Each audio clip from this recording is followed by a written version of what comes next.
Super താരം Lionel Messi കേരളത്തിലേക്കില്ലെന്ന് കായികമന്ത്രി തന്നെ ഉറപ്പിച്ചതോടെ വലിയ വിമർശനമാണ് സർക്കാരിനെതിരെ ഉയരുന്നത്.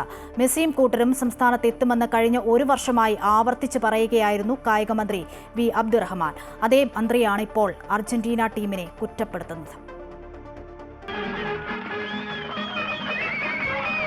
കോട്ടയം കുഞ്ഞച്ചൻ സിനിമയിൽ മോഹൻലാൽ വരുമോ ഇല്ലയോ എന്ന നാട്ടുകാരുടെ സംശയം ജഗതി ശ്രീകുമാർ അവതരിപ്പിക്കുന്ന രംഗമുണ്ട്. കാഞ്ഞിരപ്പള്ളി പാപ്പച്ചന്റെ ഉറ്റ സുഹൃത്തായ മോഹൻലാൽ വരുമോ ഇല്ലയോ എന്ന് സംശയിക്കുന്നുണ്ടാവും.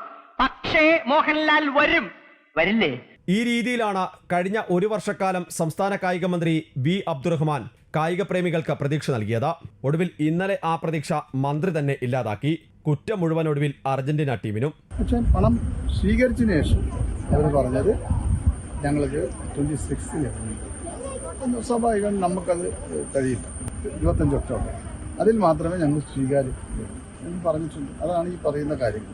കേരളത്തിന് ഈ കാര്യത്തിൽ എന്തെങ്കിലും രീതിയിൽ നഷ്ടമുണ്ടായിട്ടുണ്ടെങ്കിൽ നഷ്ടം വരാൻ സാധ്യതയുണ്ട്. അതിന്റെ പൂർണ്ണ ഉത്തരവാദിത്വം അർജന്റീന ടീമിനാണ്. നിയമസഭയിലും നിലമ്പൂർ ഉപതെരഞ്ഞെടുപ്പിലും ഉൾപ്പെടെ മന്ത്രിയുടെ നേതൃത്വത്തിൽ നേതാക്കൾ അഭിമാന നേട്ടമായി ഉയർത്തിക്കാട്ടിയതാണ് മെസ്സി കേരളത്തിലേക്ക് വരുമെന്നത്. വ്യാപാരി വ്യവസായി ഏകോപന സമിതി ഉൾപ്പെടെയുള്ളവരായിരുന്നു ആദ്യം സ്പോൺസർമാർ. പിന്നീട് സ്വകാര്യ മാധ്യമ ശൃംഖല സ്പോൺസർഷിപ്പിലേക്ക് വന്നു. അവർ മെല്ലെപ്പോക്ക് തുടർന്നതോടെ സർക്കാരിന്റെ വക നോട്ടീസ് അയച്ച് പേടിപ്പിക്കൽ. ഇതോടെ കമ്പനിക്കാർ അർജന്റീന ടീമിന് സ്പോൺസർഷിപ്പ് തുക കൈമാറി. സൗഹൃദ മത്സരങ്ങൾ ഖത്തറിലും ചൈനയിലുമാണെന്ന അർജന്റീന ടീം പറഞ്ഞിട്ടും ബന്ധപ്പെട്ടവർ നീലക്കുപ്പായക്കാരെത്തുമെന്ന് ആവർത്തിച്ചുകൊണ്ടിരുന്നു. എന്നാൽ ഇപ്പോൾ 2025 മെസ്സി ഇല്ലെന്ന ഉറപ്പായി.